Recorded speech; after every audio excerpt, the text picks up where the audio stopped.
Welcome back, students. This is the session 2 from the playlist of basic mathematics.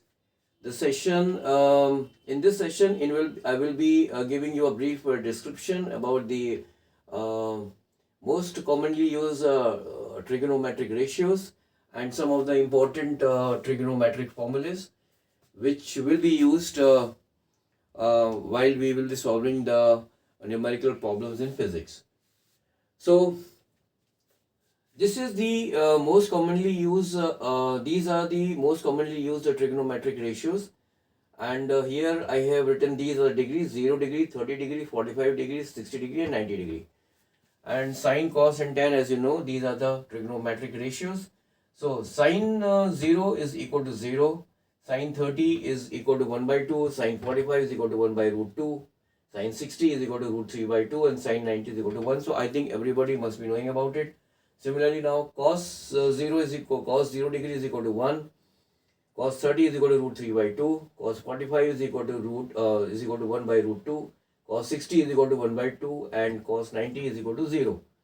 Now tan 0 degree is equal to 0, tan 30 is equal to 1 by root 3, tan 45 is equal to 1, tan 60 is equal to root 3 and tan 90 is not defined.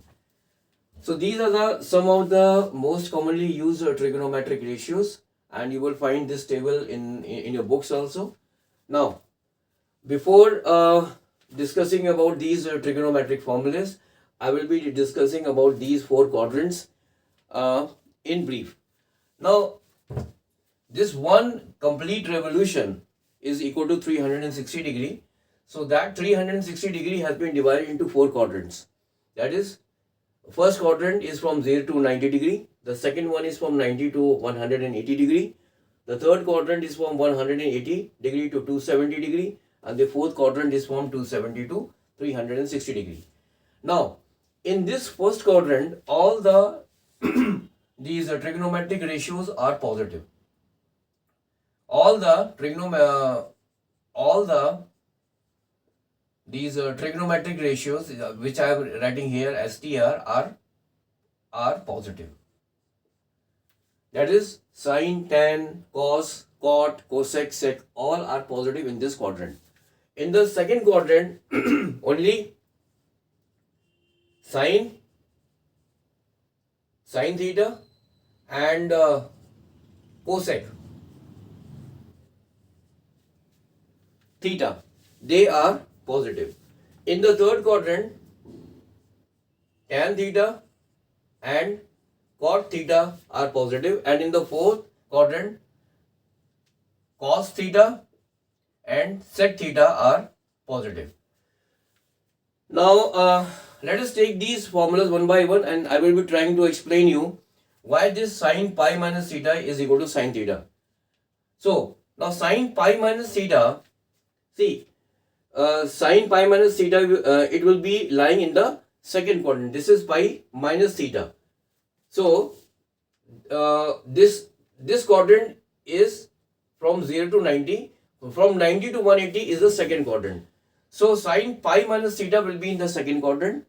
So, since in the second quadrant sine theta and cosec theta are positive, so sine pi minus theta will be equal to sine theta. Now, cos pi minus theta, see, cos pi minus theta will be lying in the second quadrant, but in the second quadrant only sine and cosec are positive, cos is negative, so it will be carrying a negative sign.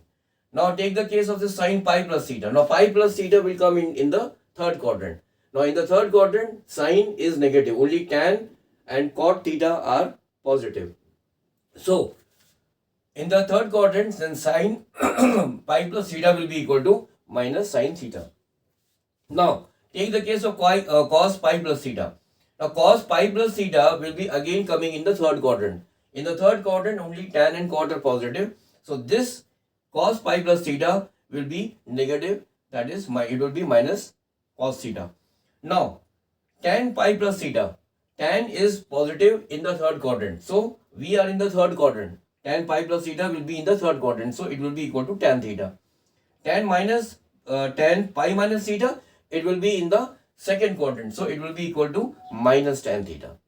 Okay. So in this way, with the help of this diagram, you can basically understand how means you can figure out that a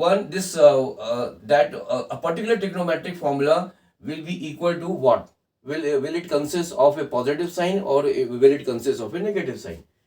Now, coming down to these four formulas, here sine 2 n pi plus theta is equal to sine theta, where n is an integer, that is 0, 1, 2, 3, 4 and so on. And sine, now let us say take the case that is n is equal to 1. So if n is equal to 1, it will becomes 2 pi plus theta. Now 2 pi is what? 2 pi is we will be in the fourth quadrant, and plus theta, then we will be going into the first into the first quadrant. 2 pi, if it is 2 pi sine 2 pi, 2 pi means we are in the second quadrant, sorry, in the fourth quadrant, and 2 pi plus theta means we will be in the first quadrant. In the first quadrant, all the trigonometric ratios are positive, so this becomes equal to sine theta. Okay? Now 2n pi minus theta. Now 2n pi minus theta means we will be in the fourth quadrant. In the fourth quadrant, only cos and sec are positive, so this will be equal to minus sine theta. Cos 2n pi plus theta. Now cos 2n pi plus theta means we will be in the first quadrant. Here all the trigonometric ratios are positive, so this is positive. Whereas 2n pi minus theta, if n is, let us say n is equal to 1, so it becomes 2 pi minus theta. 2 pi minus theta means we will be in the fourth quadrant, and in the fourth quadrant cos is positive, so this is positive, cos theta. So in this way, you can formulate these trigonometric ratios. So sorry, these are formulas.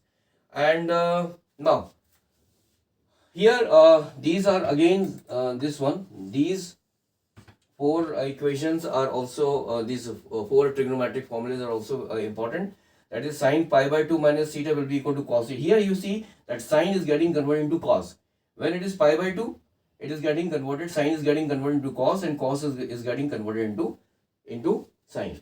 So sine pi by 2 minus theta means pi by 2 is from 0 to pi by 2 is the first quadrant. So pi by 2 minus theta means we are in the first quadrant. So sine, this will be positive, so it is getting positive.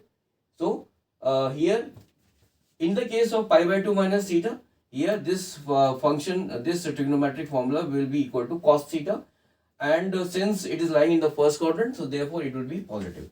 Sine pi by 2 plus theta, we will be in the second quadrant, so in the second quadrant sine is positive, so this will be equal to cos theta. Now cos pi by 2 minus theta, we will be in the first quadrant, so this will become equal to sine theta, but sine cos pi by 2 plus theta, we will be in the second quadrant. So in the second quadrant, cos is negative, so this will be accompanied, this will be equal to minus sine theta. So in this way, the trigonometric formulas are written, and so these are some of the basic trigonometric formulas which are important from the point of view of solving the numerical problems in physics. This table is an important table. Here some of the most commonly used trigonometric ratios are written here. So means these values need to be remembered, or remembered by all of you. And apart from this, there are three important trigonometric identities. That is sine square theta plus cos square theta is equal to 1. Second is 1 plus tan square theta is equal to sec square theta. And third one is 1 plus cot square theta is equal to cosec square theta. So in this session, I have given you a brief description about these trigonometric ratios and the trigonometric formulas and the trigonometric identities. In the next session, that is in the session number 3, we will now start doing some basic numerical problems from what we have studied in the session number 1 and the session number 2. That is, we will be taking up the questions from the topic of trigonometric ratios and the trigonometric formulas. So till then, have a nice day. Bye.